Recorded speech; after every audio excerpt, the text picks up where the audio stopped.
오늘 우리에게 주신 하나님의 말씀 보도록 하겠습니다. 오늘 우리에게 주신 하나님의 말씀은 골로새서 1장 28절부터 29절까지의 말씀입니다. 골로새서 1장 28절부터 29절까지의 말씀입니다. 두 절밖에 되지 않기 때문에 우리 함께 합독하도록 하겠습니다. 준비 시작. 우리는 이 그리스도를 전합니다. 우리는 모든 사람을 그리스도 안에서 온전한 사람으로 세우기 위하여 모든 사람에게 권하며 지혜를 다하여 모든 사람을 가르칩니다. 이 일을 위하여 나도 내 속의 능력으로 그분의 활력을 따라 애쓰고 있습니다. 아멘. 아멘입니다. 100년 전에 그 캠브리지 대학교에서 그 D.L. 무디라는 목사님의 복음을 듣고 자신의 삶을 선교사로서 드려야겠다라고 결단한 그 캠브리지 대학의 7명의 신실한 대학생들이 있었고요. 그들이 이후에 중국 선교사로 또한 저 남아프리카의 선교사로 그들의 삶을 헌신하게 됩니다. 그때 그 캠브리지 7인이라고 하는 그 하나님께서 정말 그 젊은 대학생들을 그 복음으로 변화시키셔서 내 삶을 주님을 위해 드리겠다라고 했던 그 7명의 사람들을 통해 하나님이 얼마나 놀랍고 위대한 일을 전 세계적으로 하셨는지 모르겠습니다. 그 중에 한 명인 C.T. 스터드라고 하는 분이 있습니다. 근데 이 C.T. 스터드라고 하는 분이 100년 전에 했던 이야기입니다. 그가 무슨 말을 했냐면 깊이 없는 성장이 교회의 위기라고 했습니다. 깊이 없는 성장. 제가 최근에 그 미디어를 통해서 이제 글을 읽는데 위대한 기업이라고 이야기했던 기업들이 지금 대부분 20년 만에 다 사라졌다고 합니다. 그 당시에는 이 기업이 좋은 기업을 넘어서 위대한 기업이다라고 말하는 기업들이 왜 사라졌을까? 그것을 분석하는 글을 이제 한 신문에서 칼럼으로 올린 겁니다. 왜 사라졌을까요? 성장 주도식의 기업 운영을 했기 때문이라고 했어요. 점점 기업 윤리가 사라져가고 회사는 덩치가 커지고 이윤을 냈지만 점점 사람들의 신뢰를 잃어가고 돈을, 재산을, 자본을 세습하는 그 재벌들의 행태 점점 사람들한테 외면을 당하는 거죠. 우리는 다들 성장에 목말라 있는 것 같습니다. 그래서 크고 많고 그리고 얼마나 많은 수의 사람들에게 내가 각광을 받고 영향력을 끼치고 남들이 비교할 때 내가 가진 많고 큼을 통하여서 사람들의 비교 위에 놓이고 싶은 마음이 우리 마음 아니겠습니까? 그런 성장, 더 크고 싶고 더 많아지고 싶은 그 마음. 비단 기독교뿐만이 아니라 오늘 말씀뿐만이 아니라 세상도 성장을 이야기할 때 이제 경제 성장이란 말을 우리가 많이 안 했으면 좋겠다. 성장을 얘기하면 그 앞에 다 뭐가 붙으니까, 경제가 붙으니까. 과정은 크게 상관없고 결과적으로 많은 것을 누리고 많은 것을 가지면 되는 것일까? 우리가 대통령을 뽑을 때도 대통령 선거 때 늘 나오는 말이죠. 경제 성장. 사실 우리는 동물이 아니죠. 우린 먹고 사는 문제만 해결된다고 해서 우리는 만족하는 존재가 될 수 없죠. 성장. 제가 이제 여기 아이들이 셋이 있으니까 우리 새 아이들을 키우면서 늘 그 얘기를 해요. 너가 지금 이제 그 나이에 맞게 행동을 해야 된다.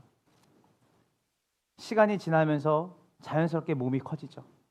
나이도 먹어요. 그러나 그 나이에 걸맞게 성숙이 일어나지 않으면 그것만큼 기괴한 일이 없는 거죠. 신앙생활도 마찬가지입니다.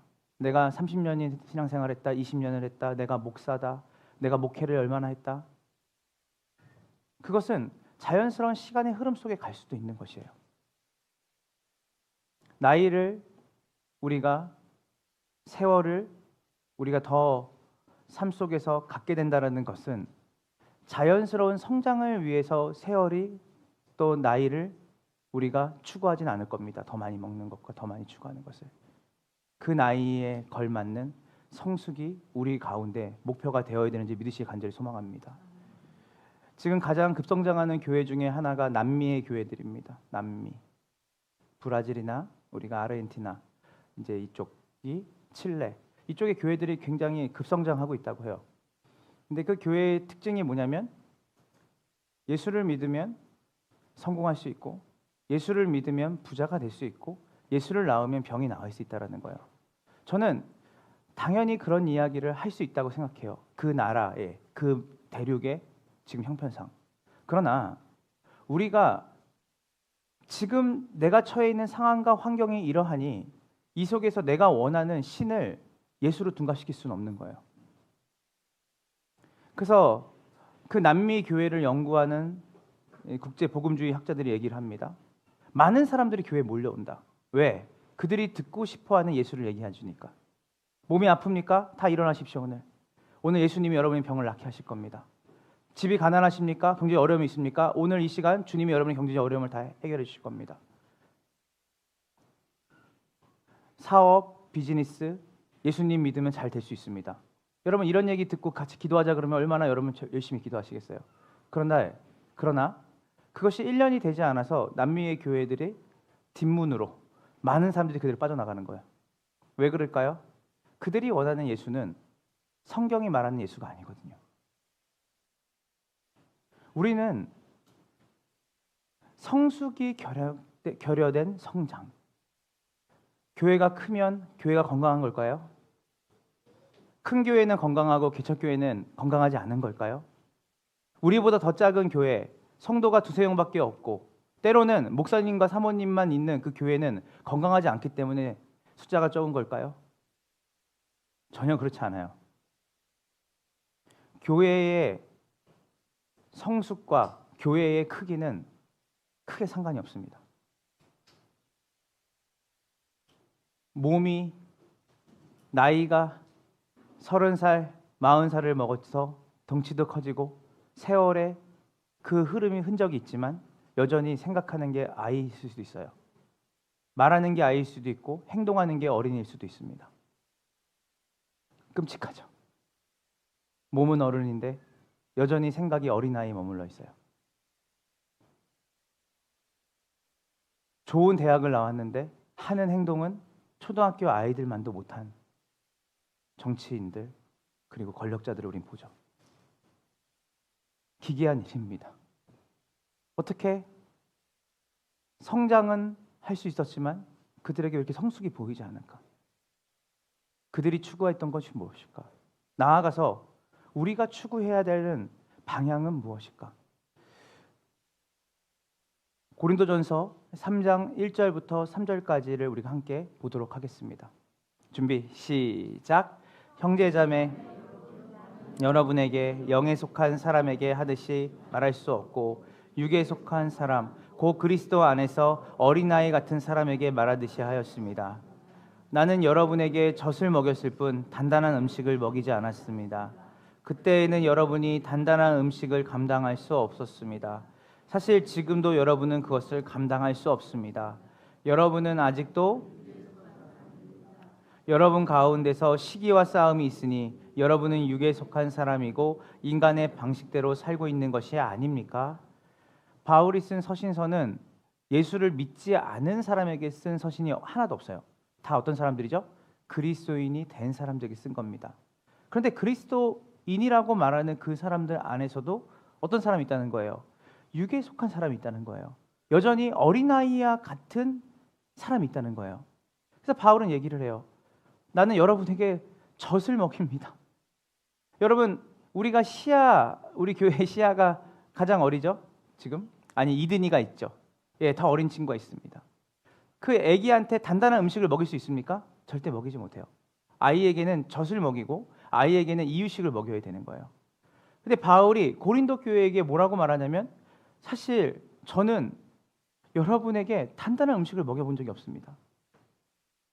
여러분들이 이렇게 시기와 싸움이 있는 것은 아직 여러분들이 인간의 방식대로 살고 있기 때문입니다. 이 말은 뭐냐면 그 사람들에게 비판을 위한 비판을 하고자 하는 게 아니에요. 뭐예요? 그들이 미성숙에 대해서 깨닫고 그들이 성숙을 향해 가도록 바울은 이야기하고 있는 거죠. 그래서 미성숙을 책망하고 미성숙에 대해서 이 사람들이 너네가 미성숙하니까 너희는 안 되라는 말하는 게 아니라 너희가 어린아이와 같은 그 상태에서 벗어나서 장성한 분량까지 뭐 해야 된다? 자라나야 된다고 얘기를 하는 거죠. 여러분, 우리 다시 골로새서 1장 28절 우리 본문을 한번 읽어보도록 하겠습니다. 준비, 시작. 우리는 이 그리스도를 전합니다. 우리는 모든 사람을 그리스도 안에서 온전한 사람으로 세우기 위하여 모든 사람에게 권하며 지혜를 다하여 모든 사람을 가르칩니다. 자, 여기서 바울이 따라해 보세요. 온전한 사람으로. 여기서 말하는 온전한이란 뜻은 텔레이오스라는 단어를 쓰는데요. 이것은 온전한이라는 단어로 해석하기보다는 대부분의 문맥상에서 이 헬라어로는 이 뜻은 어떻게 되었냐면 성숙이라는 의미로 해석이 됩니다.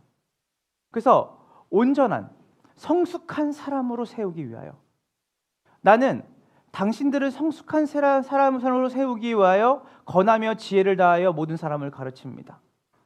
자, 이것이 무려 19번이나 신약 성경에 쓰여져요. 이 단어가 성숙. 단순히 지금 나는 교회에 오고 나는 신앙생활을 하고 문화적으로 나는 익숙해져 있기 때문에 이 주일에 종교적 문화를 가지고 이 자리에 있을 수도 있죠. 나는 예수님이 내 삶의 주인이 아니고 내 삶이 여전히 내가 주인 돼서 살아가는데 그래도 주일날 교회에 오는 거 한 번으로 나는 그냥 살아갈 수 있어. 나는 그게 그리스도인이라고 말할 수 있어 라고 생각하시는 분들이 있다는 거예요. 근데 바울이 이것을 무려 19번이나 그의 서신서에 기록했던 건 뭐냐면 바울이 그 자리에 여러분들이 머물게 하기 위해서, 여러분들이 그 자리에서 미성숙하게 살게 하기 위해서 예수님이 죽으신 게 아니라 여러분들을 위해 예수님이 죽으시고 부활하신 것은 여러분들이 그리스도의 장성한 분량까지 자라나기를 원하는 마음으로, 자라나기를 주님께서 바람으로 여러분들을 위해 자신의 몸을 내어줬다고 말하고 있는 거예요. 그리스도인의 성숙이란 것이 무엇일까요? 우리는 계속 개념 정리를 하며 나가야 돼요.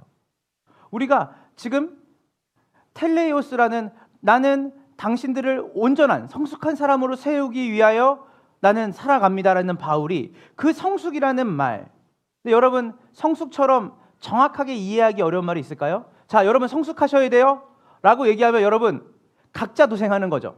오늘 여러분 성숙한 그리스도인이 되세요. 각자 도생하는 거예요. 뭐가 성숙이지? 어떤 걸 성숙하게 살라는 것이지?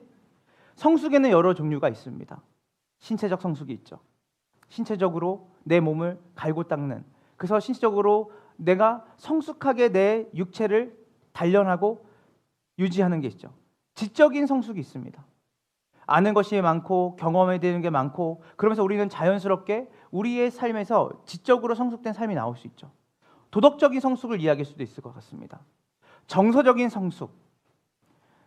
그러나 이 모든 성숙, 신체적이나 지적이나 도덕적이나 정서적인 성숙, 그러나 이 모든 것을 통합해서 우리에게 바울은 이야기하고 있는 성숙이 있는데 따라해 보시겠어요? 영적 성숙. 영적 성숙. 지금은 은퇴하신 한 목사님이 십계명에 대해서 이야기하신 적이 있습니다. 십계명. 나 외에 다른 신을 섬기지 말아라. 하늘이나 땅이나 형상으로도 만들지 말아라. 주 너의 하나님만 사랑해라. 주 너의 하나님만 경배해라. 이게 왜 첫 번째 계명일까? 십계명에 왜 우상을 숭배하지 말라고 했을까? 자, 이 첫 번째 계명에 모든 것이 들어있다고 했어요. 하나님을 경배하고 하나님만을 믿는 사람이 거짓 증거하겠습니까? 하나님을 자신의 삶의 가장 중요한 가치로 여기고 사는 사람이 이웃의 물건을 탐내겠습니까? 하나님을 사랑하는 그 사람이, 하나님을 경배하는 그 사람이 부모를 공경하지 않겠습니까? 무슨 말이에요? 이 하나의 첫 번째 법에 모든 법이 걸려 있다는 거예요. 여러분, 우리가 아까 신체적, 지적, 도덕적 모든 것에 성숙을 해야 되는데 이 성숙이 다 어디에 걸려 있냐면 따라해 보세요. 영적 성숙. 내가 그리스도를, 내가 예수님을, 하나님을 사랑하고 그분을 그분을 알아가는 것에 더 깊어지면 깊어질수록 우리는 우리의 몸을 함부로 대하지 않죠. 내가 주님의 전이구나. 내 몸에 내가 건강함을 위해서 나의 루틴을 만들게 되는 거죠. 내가 정말 주님을 사랑하게 되면 주님이 하라는 것과 하지 못하는 것, 하지 말라는 것에 대한 분별을 갖기 원하는 거예요. 그래서 지적인 성숙이 시작이 돼요. 도덕적인 성숙, 하나님이 세상을 이처럼 사랑하사 독생자를 주셔서 우리에게 예수 그리스도라는 본을 주셨어요. 그분은 이웃을 내 몸처럼 사랑하시는 분이에요. 그래서 우리가 이웃들에게 악을 행할 수 있을까요? 행할 수 없어요. 여러분, 정서적 성숙, 하나님을 사랑하는 그 사람에게는 세상이 주는 편안이 아니라 평안이 그 가운데 있는 거죠. 예전에는 업앤다운하고 정말 이리 갔다가 저리 갔다 불규칙하고 불확실한 정서를 가지고 있는 사람이었다면 이제는 하나님 안에서 샬롬을 누리고 평안함을 누리는 정서를 점점 갖게 되게 되는 거예요. 다 어디에 걸려 있냐면 영적인 성숙에 걸려 있는 거예요. 자, 그러면 사도 바울은 그 영적인 성숙을 쉽게 말해서 뭐라고 얘기를 하냐면 따라해 보세요. 그리스도와의 관계를 맺는 것. 자, 사도 바울은 그리스도인들을 뭐라고 얘기하냐면 골로새서에서 반복해서 나오는 단어가 있습니다. 따라해 보세요. 엔 크리스토스. 엔 크리스토스. 자, 여기서 엔은 영어 인과 같습니다. 인. 여러분, 인이 뭐예요? 안으로란 뜻이에요. 안으로. 자, 그리스도 안에 있는 사람을 뭐라고 말한다고요? 그리스도인이라고 바울은 얘기를 해요.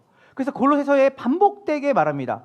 엔 크리스토스, 엔 크리스토스. 우리가 그리스도 안에 있다, 그리스도 안에 있다. 근데 이 안이라는 거는 마치 여러분이 택배 박스가 오면 그 물건에 뭐가 들어있죠? 그 안에 택배 물건이 들어있는 거예요. 근데 그렇게 해석하지 않습니다. 헬라어는.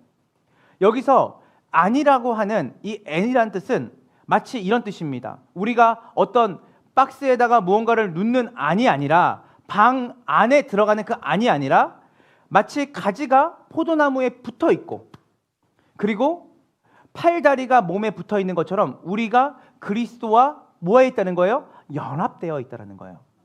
그래서 그리스도 안에 있다라는 말은 뭐냐면 우리는 그리스도와 연합되어 있다는 의미예요. 여러분은 그리스도와 붙어 있다는 의미예요.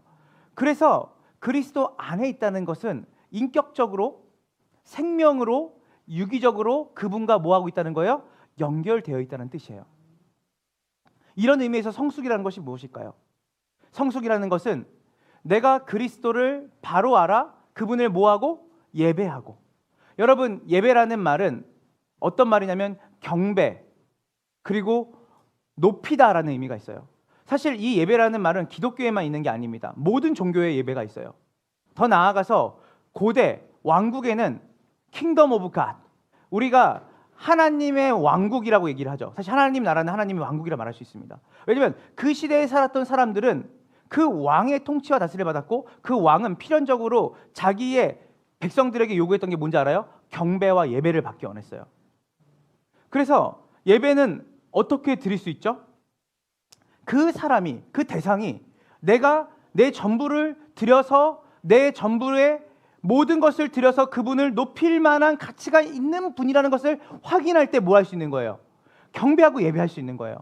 실제로 이 복된 주일에 우리가 이 자리에 앉아 있지만 우리 마음으로는 예배를 안 드릴 수도 있습니다.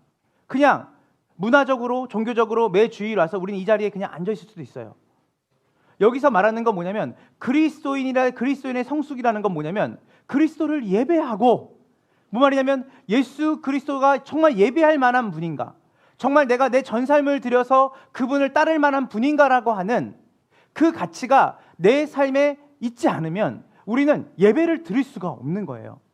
두 번째는 뭐냐면 그분을 신뢰하고 사랑하고 순종하는 것. 자, 여러분, 신뢰는 어떻게 신뢰합니까? 대상에 대한 뭐예요? 인정이 있고 그 대상이 정말 내가 그 대상을 통하여서 내 삶을 전부로 걸만한가에 대한 그 대상에 대한 신용과 그 대상에 대한 인정이 있을 때 우리 뭐가 있는 거죠? 신뢰가 있는 것이에요. 사랑은 뭡니까? 이분이 정말 내가 전부를 들여서 내가 사랑할 만한 가치 있는 분인가? 라고 하는 게 다 있는 거예요. 순종은 어떤 사람에게 순종합니까? 여러분, 우리가 순종이라는 것은 필연적으로 내가 그 말과 그 논리가 합당하다 여겨지고 그 사람의 권위 안에 살겠다라고 하는 것이 순종이에요. 맞습니까? 자, 그래서 성숙이라는 것은 뭐냐면 그분과 예수 그리스도와 관계를 맺는 것인데 그분에게 그분은 나의 예배를 받을 만한 분이신가?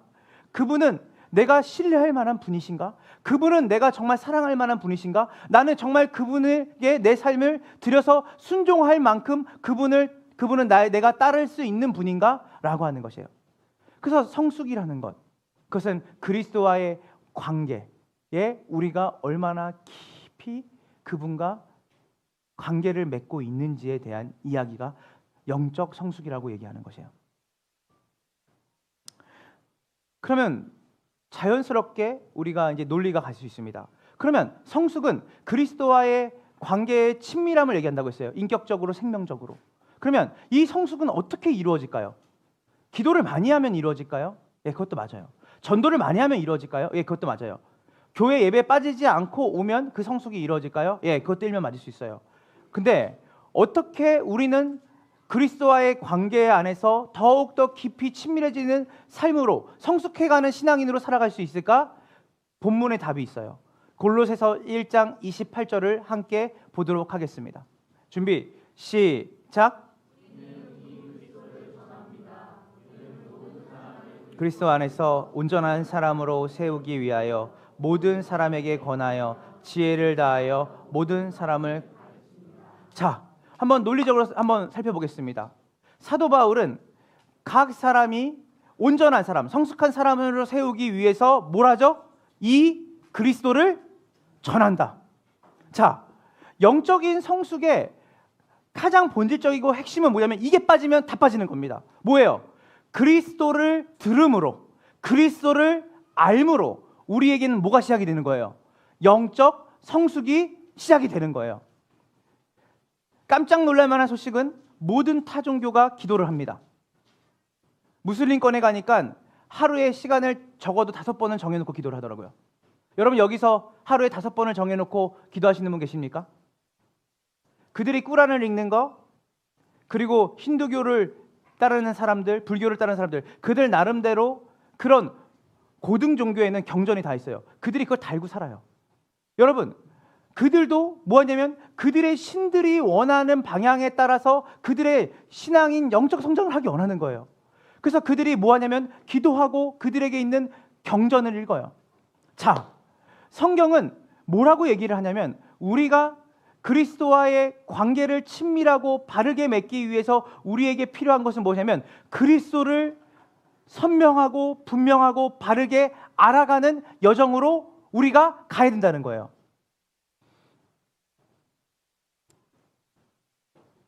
그리스도를 더 분명히 알수록 우리는 성숙해져 갈 수 있다는 거죠. 제임스 패커라고 하는 유명한 신학자가 있습니다. 지금 돌아가신 분이죠. 이분이 쓴 책이 있습니다. 하나님을 아는 지식이란 책이에요. 그 책에서 이분이 이렇게 얘기했습니다.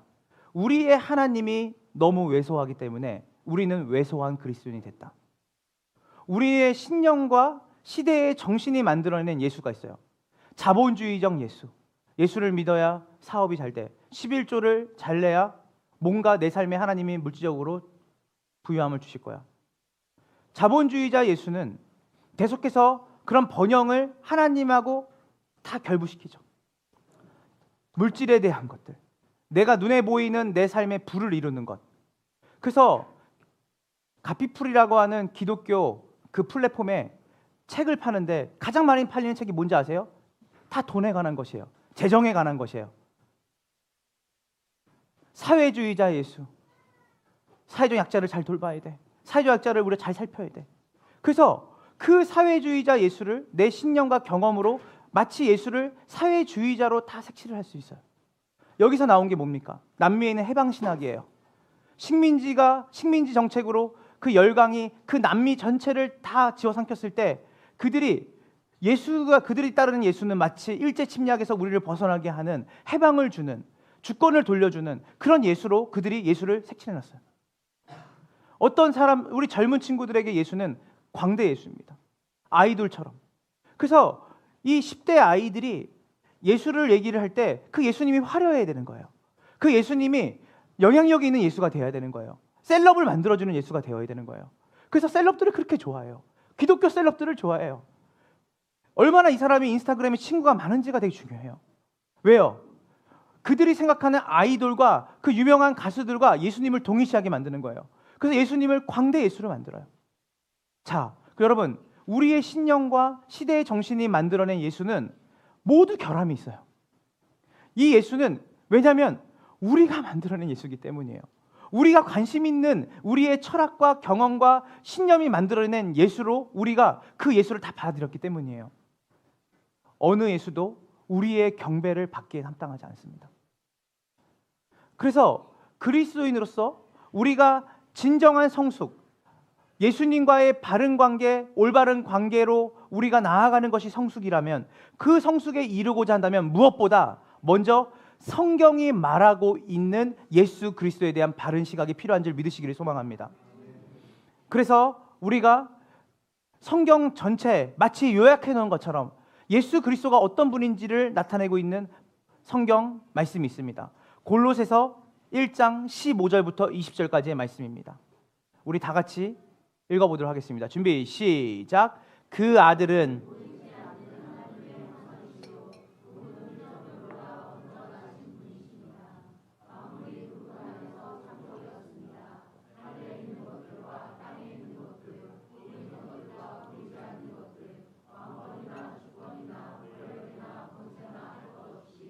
모든 것이 그분으로 말미암아 창조되었고 그분을 위하여 창조되었습니다. 그분은 만물보다 먼저 계시고 만물은 그분은 교회라는 몸의 머리이십니다. 그는 근원이시며 죽은 사람들 가운데서 제일 먼저 살아나신 분이십니다. 이는 그분이 만물 가운데서 으뜸이 되시기 위함입니다. 하나님께서는 그분의 안에 모든 충만함을 머무르게 하시기를 기뻐하시고 그분의 십자가의 피로 평화를 이루셔서 그분으로 말미암아 만물을 곧 땅에 있는 것들이나 하늘에 있는 것들이나 다 자기와 기꺼이 화해시키셨습니다. 아멘.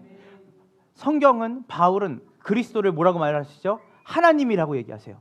믿으십니까? 그리스도는 좋은 선생님, 윤리교사, 나에게 교훈을 주는 어떤 위대한 인물이 아니라 그분은 하나님이세요. 그리고 그분은 창조주세요.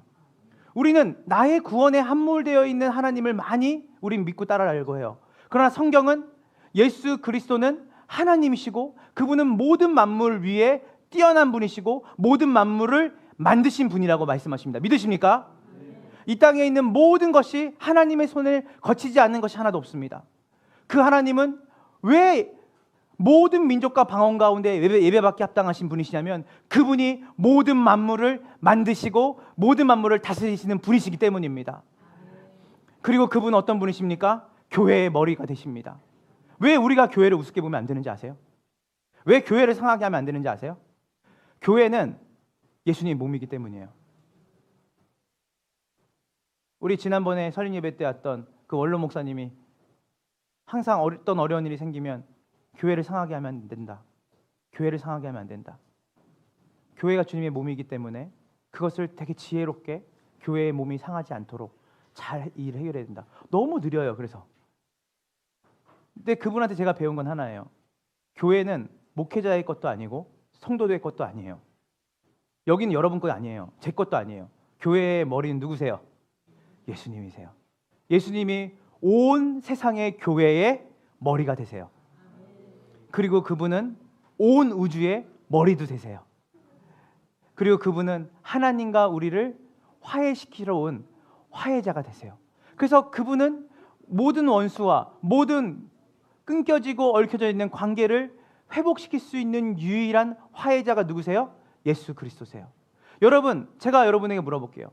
우리는 이 예수를, 성경에서 말하는 예수를 예배해야 되는데 여러분의 예수는 어떤 분이십니까? 여러분은 예수님을 어떻게 정의하고 계세요? 나는 그 예수님을 마치 내가 지금 관심이 꽂혀 있는, 내 관심 이슈가 있는 그 분야에 내가 그 예수님이 만약에 그 예수로만 여러분의 삶에 색칠되어 있다면, 제가 만약에 예수님을 함께하는 교회의 예수님으로만 생각한다면 저는 이 교회 자체에 목숨을 걸 겁니다. 그렇지 않아요. 예수님이 관심 있어 하는 것은 온 세상입니다. 그분은 교회의 머리가 되시기도 하지만 모든 만물의 머리가 되시기도 하세요. 그렇기 때문에 예수님은 모든 민족과 방언들에게 예배를 받게 합당하시고 모든 자연과 피조 세계에 그분은 왕이 되실 수 있는 것이에요. 우리는 예수를 어떻게 정의하고 있는가? 필립 얀시라고 하는 유명한 기독교 작가이자 목회자가 있습니다. 이 사람은 자신이 쓴 책 내가 알지 못했던 예수, 여러분 꼭 이 책을 읽어보시기 바랍니다. 내가 알지 못했던 예수. 이 사람이 정말 예수를 알지 못해서 이 책을 쓴 걸까요? 그게 아니에요. 사실은 반성이죠. 회고를 한 거예요. 내가 여태까지 예수님을 이렇게 알고 있었고 우리 미국 사회가 예수님을 늘 말하고 예수에 대해서 강조했지만 우리가 예수를 사실은 알지 못했다. 그래서 이 책을 관통하고 있는 큰 주제가 뭐냐면 우리가 비틀어 놓은 예수를 제자리에 돌려놓자는 거예요. 내가 비틀어 놓은 예수를 성경이 말하는 예수로 다시 돌려놓자는 거예요. 나의 몸종 예수, 우리 가족의 수호신 예수, 나의 소원을 성취해주는 예수, 세상의 가치에 함몰된 예수를 우리에게서 치우려면요, 오랫동안 여러분의 경험에 여러분이 알고 있던, 여러분이 원했던 그 예수, 마치 유대인들이 예수 그리스도를 정치적 메시아로 생각하면서 기다렸던 것처럼 그들의 삶 가운데 더덕더덕 오랫동안 굳은 살처럼 북혀있던 그 예수가 교정이 되려면, 바로 그 예수를 다시 성경이 말하는 예수로 제자리를 돌려놓으려면 뭐가 필요한 것이냐면 성경을 통해서 예수님에 대한 바른 지식이 우리 가운데 들어와야 되는 것이에요. 여러분 여기에 차가 있어요. 차. 물이지만 여기 차입니다. 근데 여러분 여기에 제가 저 깨끗한 정수, 이 차의 물이 아니라 정수의 물을 여기다 넣으려면 어떻게 해야 될까요? 이것을 버려야 되는데 버리기가 쉽지 않아요. 왜냐하면 우리가 오랫동안 이게 여기에 있으면 우리의 바르지 않은 예수님에 대한 이해, 내 경험과 신념과 이 사회가 주는 사회의 통속적인 개념이, 가치가 우리 안에 깊이 더덕더덕 붙어 있어요. 그래서 이것을 빼내려면 뭐냐면 바르고 올바른 지식이 계속 우리 안에 들어와야 돼요. 그래야 이것이 넘쳐서 흘러서 이것은 빠지고 새롭고 깨끗한 하나님이 말씀하시는, 성경이 제시한 그리스도가 우리 안에 들어올 수 있는 것이에요. 저는 우리 함께하는 교회가 왜 선교를 해야 되고, 우리 함께하는 교회가 왜 이 세상을 품어야 되고, 왜 함께하는 교회가 사회적 약자를 왜 돌봐야 되고, 함께하는 교회가 왜 하나님의 말씀을 강조하고 양육을 강조하고 성경 통독을 강조하냐면, 교회가 어떤 프로그램을 돌리고 사람들이 볼 때 그래도 우리 교회 선한 교회구나, 바른 생활을 하는 교회구나, 이런 칭송을 듣고 싶어 하는 게 아니라, 내가 아는 예수가 아니라 성경이 말한 예수는 온 세상과 온 교회를 위해 그 하나님의 그 온전하신 그 사랑이 온 세상 구석구석에 그 흘러가는, 그 구원의 복이 흘러가는 그 일을 하시는 분이라고 성경은 예수님을 말하고 있기 때문이에요. 그 진리에 대한 지향점이 있기 때문에, 예수에 대한 선명한 시각이 있기 때문에 우리는 그 여정을 가는 것이죠. 요한복음 5장 39절을 우리가 보도록 하겠습니다. 요한복음 5장 39절입니다. 우리 이 시간 다 같이 함께 보도록 하겠습니다. 준비, 시작.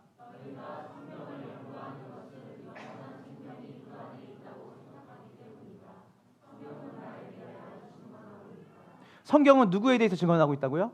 예수님에 대해서 증언하고 있어요. 성경을 못 보면, 성경을 안 보면 여러분들이 예수님에 대해서 왜소하게 생각할 수밖에 없어요. 성경을 읽는 이유는 이스라엘 역사를 여러분이 궁금해서, 역사 재밌네, 모세 정말 멋있네, 정말 여기를 통해서 내 삶에 어떻게 적용해야지, 적용이 먼저가 아니라 성경에서 하나님을 어떻게 말하고 있는지를 우리가 보기 위해 성경을 보는 거예요. 그래서 예수님이 말씀하셨어요. 너희가 성경을 연구하는 것은 거기에 영원한 생명이 있다. 그리고 그 안에 그 모든 성경이 누구에 대해서 증언하고 있다? 나에 대해서 증언하고 있다. 초대 교회의 교부 히에로 니에무스는 이렇게 얘기했어요. 성경에 대해 무지한 것은 그리스도에 대해 무지한 것이라고 했어요. 성경에 대해 무지하면 여러분의 신앙생활에서 성숙은 조금도 일어날 수 없습니다. 제가 장담할 수 있어요. 여러분의 경험과 여러분의 철학으로 뭉쳐져 있는 신앙, 그 신앙은 사실은 별 도움이 되지 않습니다. 여러분, 우리가 2000년 교회 역사 속에서 단 하나 간통하고 있는 가장 중요한 기독교에 대한 핵심이 뭔지 아세요? 한번 따라해 보세요. 계시 의존적 사색. 계시 의존적 사색. 여기서 계시는 뭐예요? 하나님의 말씀을 의미해요. 기독교는 경험주의가 아니에요. 체험주의가 아니에요.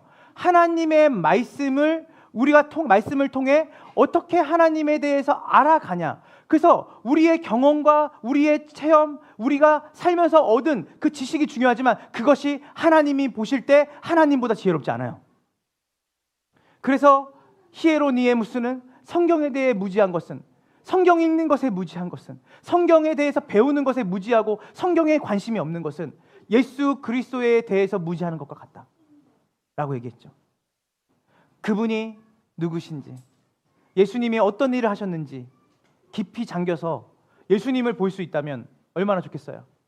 우리가 예수를 바로 안다면 그분은 경배받기에 합당하신 분이시죠. 우리가 그 예수님을 안다면 그분은 우리가 그분에게 우리의 전 삶을 신뢰하며 맡길 수 있는 존재죠. 맞나요?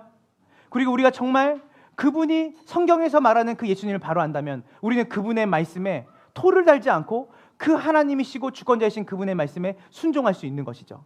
권위주의는 안 됩니다. 그러나 올바른 권위 안에 머무는 삶은 우리에게 복이 되는 줄 믿으시기 간절히 소망합니다.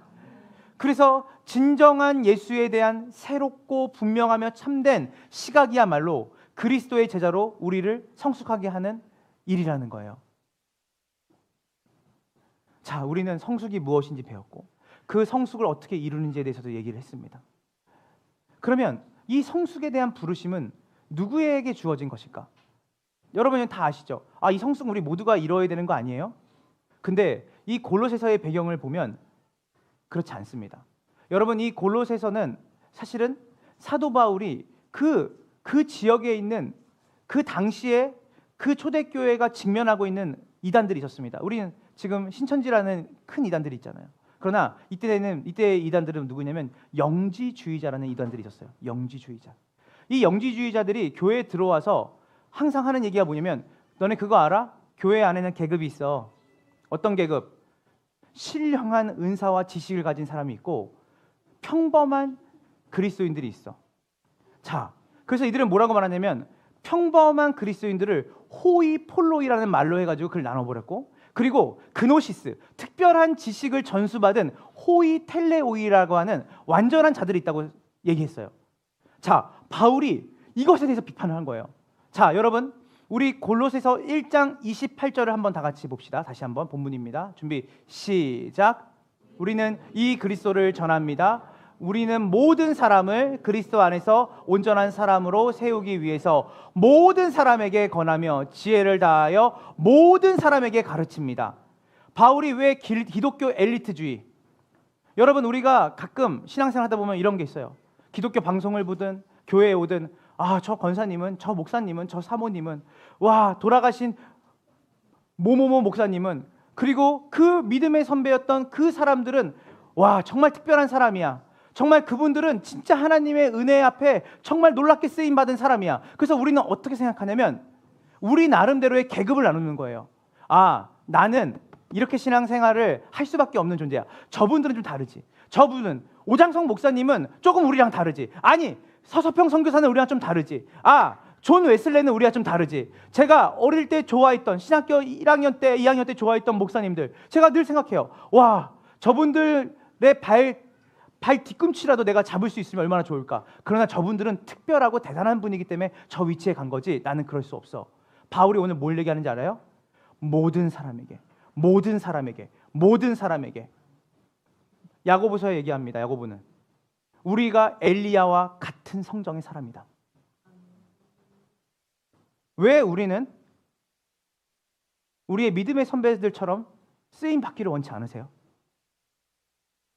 왜 우리는 하나님 앞에 거룩한 삶으로, 그리고 우리를 통해서 수많은 사람들이 예수 그리스도께 인도받는 삶을 꿈꾸지 않으세요? 그것은 특별하고 대단한 사람들에게만 소유되어 있는 것인가요? 톰 라이시라고 하는 신학자는 이렇게 얘기했어요. 큰 하나님, 작은 믿음. 하나님이 어떤 사람을 들어 사용하시냐? 작은 믿음을 가진 사람을 사용하신다. 겨자씨만한 믿음이 있더라면. 그 말이 뭔 말이에요? 나에게 주신 하나님의 은혜로 주어진 그 작은 믿음을 가지고 하나님 앞에 나아가 하나님을 묵상하고 하나님을 바라보고 성경을 통해서 그 하나님을 연구하는 사람은 뭐예요? 내가 믿는 그 하나님이 이렇게 크신 분이었구나. 그 하나님이 가난한 나를 부유케 하시는구나. 그 하나님이 불가능을 가능케 하시는구나. 그 하나님이 한 민족을 나에게 맡기셨구나. 내가 기도하면 하나님께서 온 세상에 주님의 복음을 전하는 자들을 일으켜 세우시는구나. 저 니느웨와 같이 이방 땅에도 요나와 같이 불순종하는 그 미천한 작은 믿음을 가지고 불순종했던 그 요나가 하나님의 그 놀라운 은혜로 말미암아 니느웨에 가서 하나님에 대해서 외치니까 그 마음이 합당치 않은 사람인데도 불구하고 하나님 그 사람을 통해서 니느웨 전체 도시에 복음이 전해지게 하셨구나. 우리가 미래에 대해서, 우리가 앞으로 일어날 일에 대해서 염려하는 이유는 무엇입니까? 우리가 저분은 믿음이 좋기 때문에 저렇게 하는 거야. 저분은 정말 믿음이 좋기 때문에 염려하지 않는 거야. 아니에요. 우리는 모두 불완전하고 우리는 모두 다 연약해요. 우리의 믿음은 큰 믿음이 아니에요. 그러나 중요한 것은 이 작은 믿음을 크신 하나님께 드릴 때 크신 하나님이 우리를 들어서 하나님 나라에 합당한 자로 사용하실 줄로 믿으시길 간절히 소망합니다. 여기 있는 모든 분들이 저는 꿈을 꿨으면 좋겠어요. 하나님, 작고 먼지와 같은 저지만 하나님 저를 들어서 하나님 나라에 합당한 자로 하나님 나라의 복음을 한 영혼이 천하보다 귀하다 하셨는데 한 영혼이 주님을 보고 돌아오는 그 일에 하나님 저를 사용하여 주시옵시고, 주님 엘리야가 저와 똑같은 성정의 사람이라고 했는데 오카는 목사님이, 하용준 목사님이, 김준곤 목사가 저와 똑같은 성정의 사람인데 하나님 저도 하나님의 복음 앞에 하나님 쓰임받는 사람이 되게 하여 주시옵소서. 그래서 이 성숙에 대한 부르심은 어떤 특정한 누구에게 주신 게 아니라 우리 모두에게 주신 걸로 믿으시길 간절히 소망합니다. 누구든지 예수에게 작은 믿음을 가지고 하나님의 말씀 앞에 예수를 알고자 힘쓰고 하나님의 말씀 앞에 자기의 삶을 늘 반추하고 하나님을 따르고자 하는 자들에게 하나님께서 그 사람을 통해 하나님의 복음이 땅끝까지 증거가 되어지는 그 일에 그 사람의 기도와 그 사람의 헌신을 하나님 들어 사용하실 줄을 믿으시길 간절히 소망합니다. 결론입니다. 우리가 예수 그리스도를 바라보는 시각이, 예수 그리스도를 아는 그 지식이 빈약해질수록 우리의 제자도도, 우리의 삶도, 신앙도 빈약해질 것이에요. 반면에 우리가 그리스도를 바라보는 시각이 풍성해질수록 우리의 신앙도 성숙해져 나갈 것입니다. 골로새서 1장 29절을 함께 보도록 하겠습니다. 오늘 본문입니다. 골로새서 1장 29절 준비 시작. 이 일을 위하여 나도 내 속에서 능력으로 애쓰고 있습니다. 자, 이 일을 위하여 나도 내 속에서 능력으로 작용하는, 자, 여러분의 수고하고 애씀이 필요 없다는 게 아니라 하나님께서 우리에게 능력을 주시는 거예요. 자, 여러분들이 정말 그리스도의 은혜로 구원을 받은 사람이 확실하다면 그분이 여러분에게 뭘 주세요? 성숙의 여정을 갈 수 있는 능력을 주세요. 믿으십니까? 내가 말씀에 대해서 궁금해지고 내가 예배를 통해서 하나님을 더 깊이 알아가고 싶고 하나님께서 나에게 주시는 그 삶을 하나님에게 합당한 삶으로 살고자 하는 마음들이 몽글몽글 여러분에게 생기기 시작해요. 그것은 여러분이 가질 수 있는 의지가 아니라 하나님의 능력으로 되어지는 것이에요. 그러나 이 능력이 우리에게 요구하는 게 있어요. 제가 예전에 사도행전 1장 8절에 우리 지금 사도행전 우리 콰이어 타임 큐티하고 있죠. 거기 뭐예요? 성령이 너에게 임하시면 너희가 뭘 받고? 제가 그 권능이 어떤 은사적으로 사람들을 살리고 뭐 예언하고 이런 권능으로 생각했었어요. 그런데 사도행전의 가장 위대한 권위자인 한 학자가 이 권능이 어떤 권능이냐, 주님이 우리에게 성령이 임하시면 권능을 주시는데 그 권능은 병든 자들이 낫고 죽은 자를 살리고 뭐 어떤 이적과 기적이 일어나는 권능이 아니다. 사실은 이 권능의 본질적인 그 핵심은 뭐냐면 고난과 어려움과 시련이 있는데 그 속에서도 뭐 하는 거예요? 예수 그리스도의 복음을 놓지 않고 전하고자 하는 그 마음이 그들 마음에 여전히 있을 수 있도록 하나님이 하시는 것이 복음의 권능이라고 했어요. 내가 지금은 교회 나올 수 없는 상황인데, 내가 지금 보면 주님 앞에 나와 예배할 수 없는 상태인데 예배를 포기하지 못하는 것이에요. 내가 지금은 내 형편이 이런데, 내가 가진 것 정말 적은데 그 적은 것을 통하여서 하나님 나라를 위해서 내가 시간과 내 재능과 물질을 드리고 싶은 마음이 있는 것이에요. 이것이 권능이에요. 스데반이 돌에 맞아 죽으면서도 예수를 부인하지 않은, 베드로가 일시에 수천 명의 사람을 변화시키는 말씀을 전하는 것도 권능이지만, 돌에 맞아 죽으면서도 예수 그리스도의 그 은혜와 그 사랑 앞에 머물러 있던 그 스데반의 그 죽음도 권능이라고 믿으시길 간절히 소망합니다. 그래서 우리가 하나님께서 능력으로 우리에게 일하시는데, 이 일, 우리를 성숙한 자로 빚어가고 만들어가는 그 일을 하시는데, 여기서 중요한 건 뭐냐면 하나님이 그 능력으로 일하시는 사람들의 증거, 반응이 있어요. 그것이 뭐냐면 따라해 보세요. 수고하며 애쓰고. 다시 한번 골로새서 1장 29절을 띄워주세요. 자, 우리가 한번 보겠습니다. 자, 이 일을 위하여, 그리스도를 향한 성숙을 위하여, 내가 너희를 성숙한 사람으로 내가 키워내는 그 일을 위하여 나도 내 속에서 능력으로 작용하는 그분의 능력, 활력을 따라 뭐하고 있습니다? 수고하고 애쓰고. 그래서 여러분의 마음에 하나님 말씀을 더 알고 싶고, 내가 정말 하나님에 대해서 더 깊이 깨닫고 싶고 배우고 싶고 성경을 읽고 싶어지고, 그것은 어떤 거예요? 하나님이 능력으로 여러분이 하시는 일이에요. 그러나 이 능력이 일할 때 나오는 그 반응이 뭐냐면 수고와 애씀이라는 거예요.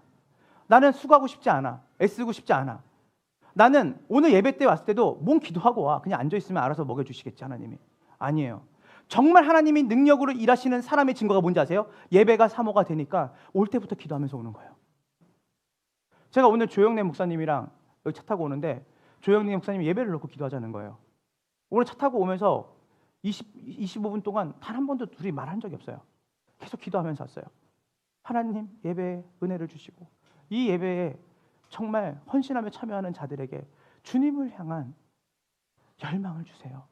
그리고 말씀 가운데 하나님 능력이 나타나게 해주세요. 저 수고하고 애씀이 바로 하나님께서 능력으로 저 사람 가운데 일하고 있다는 증거예요. 어떤 일? 그리스도를 향한 성숙을 향한 그 갈망과 마음 하나님 주시고, 그것이 이루어지는 일에 수고하고 애쓰게 하는 그 반응이 나오게 하는 것이죠. 여러분, 여기서 수고하고 애쓰다라는 말은 헬라어 동사예요. 동사인데 이 그림 문자로 쓸 수 있어요. 모두가 육체적인 수고와 관련돼 있어요. 여기서 수고는 뭐냐면 농부의 수고를 묘사해요. 밭을 갈고 씨를 뿌리고 땀 흘리면서 농부가 농사를 짓는 것을 묘사하고, 애쓴다는 말은 고대 그리스도의 운동선수들에게 사용되는 단어예요. 그게 뭐예요?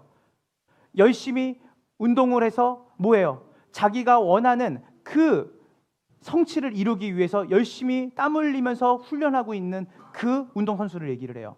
두 개 다 어떤 모습이에요? 둘 다 근육이 튀어나오고 땀이 흐르는 모습을 연상시키죠. 바울은 그리스도를 아는 그 성숙의 여정을 가기 위해서 전력 투구하는 삶을 살았어요. 나는 날마다 죽노라. 우리 이렇게 접근해요. 아유, 내 자아를 죽여야지. 맞아요. 아, 나의 그 분노를 죽여야지. 바울은 매일 죽였구나, 자기를. 여러분, 사람은 자신의 자아를 죽일 수가 없어요. 시편 기자가 말하죠. 청년이 무엇으로 자신의 행실을 깨끗하게 하리요? 오직 주의 말씀입니다. 주의 말씀이 내 발에 등이요 빛입니다. 주의 말씀이 우리를 변화시켜요. 주의 말씀이 우리의 삶에 회개가 나오게 만들어요. 주의 말씀이 우리에게 두려움을 떠나가게 하고 용기를 줘요. 주의 말씀이 내 삶에 기쁨과 평안을 줘요. 그리스도를 어떤 분으로 예배하고 있냐? 그리스도를 어떤 분으로 신뢰하고 있냐? 그리스도를 어떤 분으로 알고 그분의 건의 아래 순종하고 있느냐? 이것이 바로 우리가 살아가는 신앙의 여정에 가장 중요하게 생각해야 되는 성숙의 핵심인 줄 믿으시기를 간절히 소망합니다. 그래서 우리가 자연적으로 성숙이 되어지는 것이 아니라 뭐예요? 그리스도를 알기를 애쓰고 수고해야 돼요. 제가 이제 조영래 목사님이랑 며칠 전에 러닝을 같이 했어요. 많이 뛰지는 않고 3km를 뛰는데 한 2.5km 뛸 때 조영래 목사님이 저한테 이러는 거예요. 목사님, 저는 여기서 쉬겠습니다. 그래서 제가 이렇게 말했죠. 조 목사님, 우리 200m만 더 갑시다. 그랬더니 딱 200m만 남았어요. 그러고 나서 이제 300m 더 됐죠, 우리가. 뛰는데 진짜 뛰고 나면 막 진짜 의자만 보면 눕고 싶은 거예요. 둘이 너무 힘드니까. 그런데 그렇게 수고하고 애쓰니까 지난번보다 속도가 늘고 우리가 몇 번 이렇게 같이 하다 보니까 지구력이 는 거예요. 수고하고 애씀을 통하여서 우리가 뭘 알게 되냐면 우리의 신체가 이렇게 발전이 될 수 있고 증진될 수 있다는 것을 경험하고 우리 안에 건강이 조금씩 회복되는 것을 우리가 느끼면서 와, 너무 좋다고 그렇게 우리가 했던 것이 기억이 납니다. 성경 통독 애쓰셔야 돼요. 제자 양육 애쓰셔야 돼요. 주일에 예배 나와서 말씀을 듣는 거 애쓰시고 수고하셔야 돼요. 농부처럼, 성실한 농부처럼, 정말 국가대표 운동선수처럼 땀 흘리고 여러분들이 수고하는 그것들이 여러분에게 있어야 돼요. 성도의 교제 애쓰셔야 돼요. 그래서 밥 먹을 때, 식사할 때, 만날 때 여러분이 같은 성도들을 만나서 함께 기도하고 서로 하나님의 말씀으로 교제하는 그것을 사모하셔야 됩니다. 이렇게 우리가 성숙의 푯대를 향해 나아갈 때 우리만 푯대로 나아가는 것이 끝나는 것이 아니에요. 어떤 일이 벌어질까요? 그 성숙의 푯대를 나아갈 때 나아가는 것을 통해서 우리가 책임지고 있는 모두가 그리스도를 우리를 통해서 보게 돼요. 우리가 보고 있는 그리스도, 우리가 바라보고 있는 그리스도가 우리의 자녀들에게, 이곳에 있는 어린 청년들에게 보여지는 거예요. 너무나 감사한 것은 우리 여기에 믿음의 선배들이 많이 계시는데 그 선배들의 성숙이 청년들의 마음에 감동을 주는 거예요. 떡을 가져와요. 과일을 사가져와요. 그리고 어떻게든 교회를 좀 더 자기도 뭔가 섬기려고 하는 친구들이 있어요. 눈물이 나요, 진짜. 우리 사모님들 애찬하고 1년 전부터 계속. 그것이 단순히 열심의 문제가 아니라 내가 그리스도를 어떻게 바라보고 있냐와 관련되어 있는 거죠. 성숙. 그래서 나만 이루어지는 성숙이 아니라 그 성숙은 사랑의 선순환이 이루어지는 거예요. 아름다운 선순환이죠. 나를 성숙한 나를 통해 또 다른 성숙한 자가 나오게 되는 거예요. 제자가 제자를 낳는. 우리가 왜 성숙해져야 될까요? 자기 자신의 성숙의 목표도 있어야 되지만 동시에 우리가 그리스도를 분명하고 선명하게 성경을 통해 알아가면서 우리의 삶에 순종이 나오고 참다운 예배가 나올 때 우리를 통해서 자연스럽게 그리스도를 바르게 바라보며 그 푯대를 향해 나아가는 자들이 여러분을 통해서 길러지고 나오는 것이에요. 제가 존경하는 최종상이라고 하는 이제 신학자이자 선교사님이자 목사님이 계세요. 이분 나이가 이제 80이 다 돼가시죠. 근데 이분이 이 사도행전에 굉장히 이제 전문가예요. 이걸로 박사학위를 받으셨고. 근데 이 최종상 선교사님이 이런 말하더라고요. 우리는 바울을 전도자, 바울을 선교사로 우리는 인식할 때가 많다. 그러나 바울은 자기 자신을 선교사와 전도자로 인식한 적이 없다는 거예요. 오늘 보면 바울이 뭐라고 말해요? 나는 당신들을 각 사람에게 그리스도를 전합니다. 그냥 복음 전파, 자 예수 믿으세요라고 하는 전함을 바울은 얘기한 게 아니라 이 그리스도라고 하는 깊은 그 우물을 모든 각 사람에게 그 사람들이 온전한 사람 시간이 걸리죠. 그 사람들을 권하여 지혜를 다하여 그들을 가르칩니다. 바울은 어디에 헌신되어 있는 사람이었냐면 말씀에 헌신된 사람이었어요. 그는 전도자요 선교사 이전에 그리스도를 아는 지식과 그리스도를 아는 지식을 자기가 깨달음으로 그것을 사람들에게 가르치는 그 일에 헌신된 사람이었어요. 제가 존경하는 국제 위클리프의 정민영 선교사님이 40년 동안 선교 생활을 마치고 은퇴하셨어요. 제가 그분에게 물어봤어요. 선교사님 이제 어떻게 사실 거예요? 했더니 자기는 단 한 번도 선교사라고 생각해 본 적이 없대요. 제대로 40년 동안 선교사로 있었는데 한 나라의 한 민족의 언어를 번역하신 분이에요. 국제 위클리프의 부총재예요. 제가 보면 어떻게 선교사님은 어떤 정체성을 가지고 사셨어요? 자기는 뭐냐면 자기는 말씀 사역에 헌신한 사람이래요. 주님의 말씀이 온 세상에 필요하기 때문에 그들의 언어로 성경을 번역한 것뿐이래요. 주의 말씀이 한 사람을 영생의 길로 인도하고 생명의 길로 인도할 수 있기 때문에 자기는 인도네시아의 한 작은 섬에 갔을 뿐이래요. 그리스도께 헌신된 삶은 말씀에 헌신된 삶이에요. 우리가 그리스도를 점점 분명하게 알아가고 바르게 알아갈수록 우리의 삶은 온 세상을 품은 삶으로 갈 수밖에 없어요. 저는 복된 주일, 여러분의 삶 가운데 미성숙으로 늘 단단한 거를 먹일 수가 없는 아이고 이분 이렇게 얘기하면 또 마음 상하실라. 예수님이 이러신 분이라고 얘기하면 나는 이렇게 예수 믿지 않았습니다. 내가 예수를 그렇게 믿지 않는 것과 아무 상관없어요. 성경이 말하는 예수를 향해 우리 모두가 함께 가려고 할 때 저뿐만이 아니라 우리 모두가 하나님 앞에 성숙된 자로 우리의 이 짧은 경전과 같은 시간을 드리는 복된 인생이 되기를 주님의 이름으로 축원합니다. 말씀 읽으시고 양육 받으시고 끊임없이 그리스도를 알아가는 그 삶으로 여러분의 삶을 들이시는 복된 우리 교회의 성도들이 되기를 다시 한번 주님으로 축원합니다. 우리 이 시간 다 같이 함께 찬양하고 기도하여 나갈 텐데요.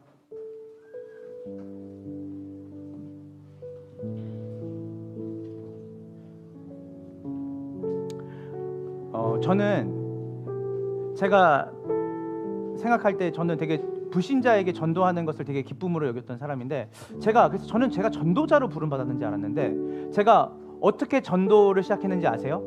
요한계시록을 이제 그 학습을 통해서 공부하다가 알았어요. 요한계시록 5장에 어떤 말씀이 있냐면 예수님이 흘리신 어린 양의 피가 각 나라와 족속을 뭐예요? 자신의 피로 사셨대요. 난 예수님이 나를 위해 죽으셨는지 알았어요. 우리 가족을 지키는 수고신으로 죽었는지 알았어요. 저는 그냥 내가 다니는 교회 청년들을 위해 죽으셨는지 알았어요. 근데 예수님의 그 피값이 각 나라와 족속을 예수님의 피로 사셨대요. 난 몰랐는데 나는 그냥 단순히 내 인생 내 삶 시험에 합격하고 그냥 건강하게 이 교회 안에서 헌금하면서 그냥 지나면서 그냥 우리 가족들 그냥 예수님 믿게 하는 걸로 다 난 그렇게 사는 게 좋은 삶인 줄 알았는데 말씀이 제 삶에 말을 걸어온 거죠. 우리 예수님이 모든 민족과 모든 방언의 하나님이시구나. 그래서 전도에 관심을 갖기 시작했어요. 그래서 선교에 관심을 갖기 시작했어요.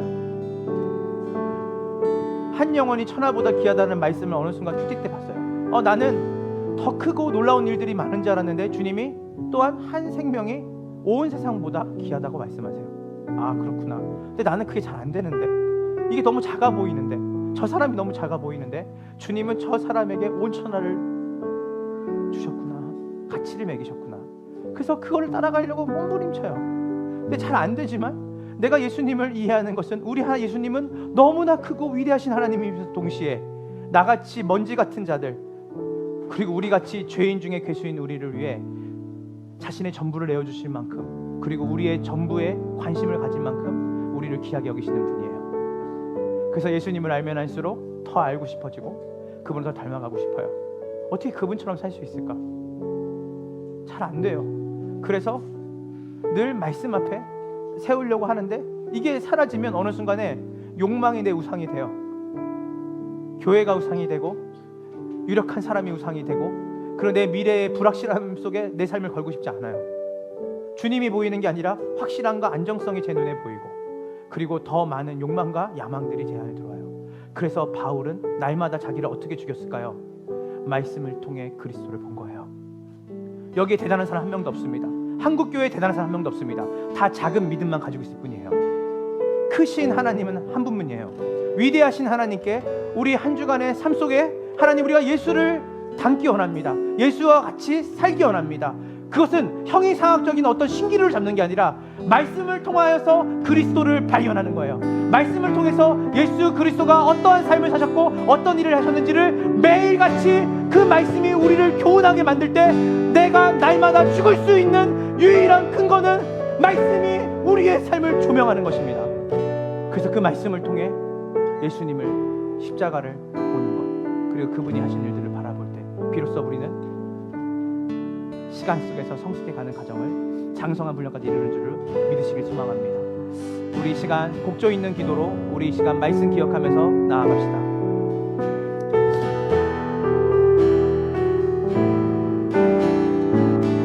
계절은 흐르고 꽃은 피고 져도 시들지 않은 생명이 있네. 말할 수 없었던 죄인인 나에게 생명의 주님 자신을 주셨네.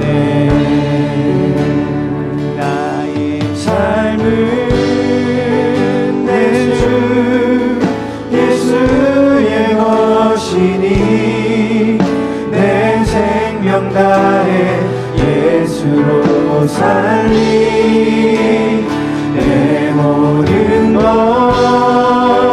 내 주 예수의 것이니 내 전부 되신 예수로 살리 바람이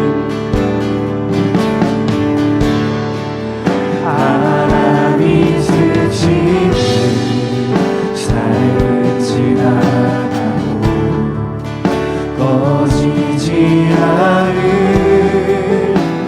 소망이 있네 그들을 떠나서 헤매는 자는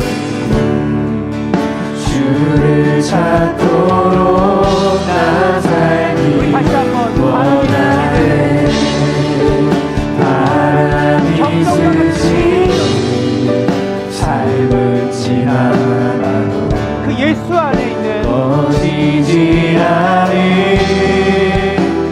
소망이 있네 그 길을 떠나서 헤맨 자들이 주를 찾도록 나 살기 왜냐면 내 삶은 내게 아닙니다.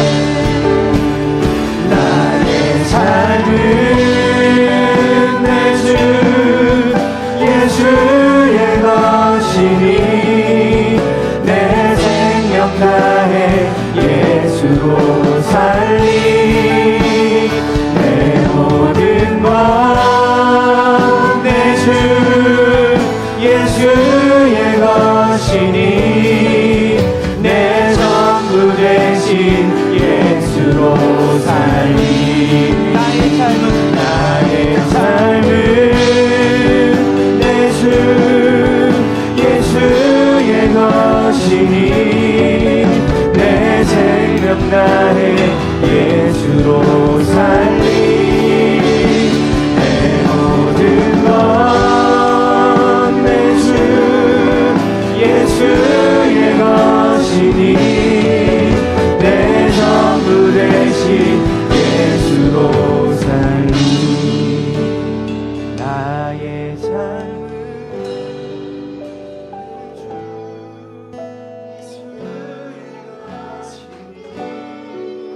내 생명 다해 예수로 살리 내 모든 것 내 주 예수의 것이니 내 전부 되신 예수로 살리 바울이 이야기합니다. 누구든지 이제 자신을 위해 사는 사람도 없고 자신을 위해 죽는 사람도 없다. 우리 중에 우리 자신을 위해 사는 사람도 없고 죽는 사람도 없다. 이제는 살아도 주를 위해 죽어도 주를 위해 이제는 우리가 주를 위해 사는 사람이 됐다. 저는 이 말이 되게 멋진 말이라고 생각했어요. 그런데 바울이 그렇게 얘기할 수 있는 그 근간에는 뭐가 있냐면 예수님을 바로 알고 있었어요. 그는 예수님을 정말 구원자로 자신의 왕으로 알고 있었어요. 그것은 바울이 가지고 있는 말씀에 대한 사랑이었어요. 그의 경험이 아니라 구약과 그 하나님이 주신 그 계시를 통하여서 바울이 알았던 예수님은 내가 내 전부를 걸 만큼 가치 있는 분이시구나. 그분은 진짜 하나님이시구나. 그래서 나는 이제 그분을 위해 살기로 내가 결단한다는 것이 정말 값진 인생으로 사는 것이구나. 바울은 그것을 형이상학적으로 경험적으로 잡은 게 아니에요. 그는 말씀을 통해 그리스도를 발견한 것이에요. 오늘 복된 주일입니다. 우리가 너무 왜소한 예수님을 따르고 있지는 않은지, 어쩌면 알고 있다고 생각했지만 그 알미 망각 속에 사라지는 것. 주일이 왜 의미가 있습니까? 우리가 왜 모일 때 의미가 있습니까? 다시 한번 우리가 믿고 따르는 예수를 다시 이야기해 주는 곳이 있는 것이에요. 다시 한번 우리가 무엇을 위해 살아야 되고 무엇을 위해 향해 가는지를 다시 한번 우리가 확인하는 자리가 바로 이 주일 예배입니다. 오늘 여러분이 따르는 그 예수, 여러분이 바라보는 그 예수, 여러분의 신념과 여러분이 가지고 있는 경험으로 만들어낸 예수가 아니라 아까 골로새서 1장 15절부터 20절까지 말씀하신 그 예수, 바울이 봤던 예수, 성경이 말하는 예수, 창조주이시며 만물의 기관자 되시며 교회의 머리가 되시고 온 우주를 다스리고 통치하시는 그 예수, 하나님과 우리를 화해시켜서 하나님 나라의 상속자로 자녀로 삼아주신 그 예수, 그 예수를 우리가 알기 원합니다. 그 예수를 따르기 원합니다. 그 예수를 알기에 아는 것에 애쓰고 내가 수고하기 원합니다. 오늘 우리의 삶의 가장 큰 목표, 예수를 알아가는 그 귀한 여정에 우리의 성숙을 이끌어내어 달라고 우리 이 시간 다같이 주의 찬 기도하며 주께 나아갑시다. 주여, 오 하나님 도와주시옵시고, 하나님 이 시간도 하나님 이 시간도 하나님 우리가 어린아이와 같이 살지 않고 합니다. 하나님 나의 못한다, 내 몸좀 내가 원하는 것을 이루어주는 요술의 부친이처럼 주님을 생각하는 것이 아니라 우리의 삶 전체를 그들만 같이 있는 분, 그 예수님을 따르고 그 안에 살아가는 것이 얼마나 복된지를 알게 하면서 성경을 비게 하시고 성경을 덮어놓고 믿지 않게 하시고 하나님의 말씀을 통하여 그분을 알아가는 여정을 하나님 걸어갈 수 있도록 우리 사역자들과 이곳에 있는 믿음의 선배들이 우리 어린 자녀들과 배신자들이 그 하나님을 살아가는 것을 보게 하여 주시옵소서. 우리 안에 염려와 두려움이 있습니까? 우리 안에 하나님 걱정이 있습니까? 성령이 말한 예수를 우리가 보는 시간 되게 하나님, 성령 하나님 우리의 마음 가운데 말씀으로 역사하셔서 우리의 미래와 삶을 뛰어넘어 영원한 삶으로 우리를 차지하신 그 하나님 안에 우리가 자녀로 있다는 것, 그분이 아들을 내어주신다는 우리를 사랑하신 이가 우리를 위해 모든 것을 내어주시는 분이라는 것, 전능하고 전지하신 하나님이 우리의 아버지가 되심을 믿고 나아가는 우리의 삶의 경건의 루틴이 회복되게 하소서. 말씀을 보는 뜻이 하나님을 바라보는 뜻이가 하나님께 나아가 하나님을 알므로 인해 하나님의 말씀을 붙잡고 기도하는 그 시간이 우리 가운데 회복되어서 성령이 말하는 그리스도, 성령이 말하는 하나님을 우리가 바르게 하는 그 여정을 한동안 갈 수 있도록 인도하여 주시옵소서. 주님 우리를 사용하여 주시오. 함께하는 교회를 사용하여 주시오. 하나님 엘리야도 바울도 우리와 같은 성경의 사람입니다. 그들이 그 작은 믿음을 그 신 하나님께 기대었을 때 하나님 그들이 하나님 앞에 자신의 삶을 기꺼이 드릴 수 있었습니다. 하나님 우리 함께하는 교회 모든 성도들이 이 땅에서 주님의 군사로 주님의 그 사명자로 살아가기를 원합니다. 그 일에 하나님 우리를 인내로 갖고 기다리시고 우리를 붙여주시옵소서.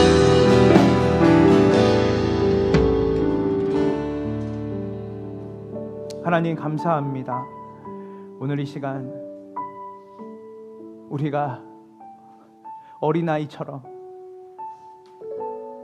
단단한 것을 먹지 못하고 한 주 동안 살면서 인간의 방식대로, 육의 방식대로 살며 하나님의 말씀보다 세상이 말하는 교훈과 우리의 신념과 경험을 의지해 살았던 것을 용서하여 주시옵소서. 이 시간 나는 그리스도를 전한다. 왜냐하면 그 그리스도 안에 모든 사람이 영생을 얻는, 모든 사람이 온전한 사람으로 지어져 가는 비밀이 있기 때문이다. 그 그리스도를 우리가 더 알기 원합니다. 그래서 그 그리스도를 우리에게 경험된 그리스도, 말씀을 통해 계시된 그리스도를 우리가 깊이 알아 그 그리스도를 따르는 여정으로 가며 살아갈 때 하나님 우리만 그 성숙으로 가는 것이 아니라 우리에게 책임을 주신, 책임을 지게 하신 자녀들과 그리고 이 교회의 어린 영혼들, 또 그리고 젊은 부부들, 청년의 세대들, 그리고 어린 학생들까지 하나님께서 우리의 성숙함이 우리를 향해 끝나는 것이 아니라 이들에게 전수가 됨을 우리가 고백합니다. 하나님, 이 함께하는 교회가 정말 하나님께서 찾으시는 교회가 되기를 원합니다. 우리 함께하는 교회가 정말 그리스도의 몸으로서 성장을 넘어 정말 그 하나님의 바라보시는 그 성숙을 향해 나아가는 것에 전심전력하여 애쓰고 수고하는 우리 함께하는 교회의 성도들과 우리 모든 이 땅에 있는 교회들이 되게 하여 주시옵소서. 감사드리며 우리 구주 예수님의 이름으로 간절히 기도합니다. 아멘.